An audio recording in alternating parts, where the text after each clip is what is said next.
പഞ്ചവർണ്ണ കിളിവാലൻ തളിവെത്തില തിന്നിട്ടോ തമ്പുരാട്ടി ചുണ്ടു രണ്ടും ചുവന്നല്ലോ. കള്ളനാകും കാമദേവൻ വില്ലെടുത്ത് കൊടുത്തപ്പോൾ മുല്ലമലരമ്പ് കൊണ്ട് ചുണ്ട് ചുവന്ന്.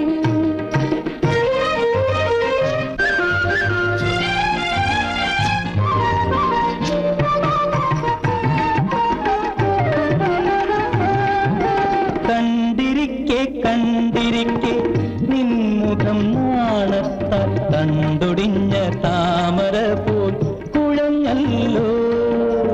ആട്ടുകട്ടിലാടിയാടി മാറത്തെ പുടവ ആറ്റുവന്ന് വലിച്ചപ്പോൾ നാണിച്ചു. പഞ്ചവർണ്ണ കിളിവാലൻ തളിർവെത്തില തിന്നിട്ടോ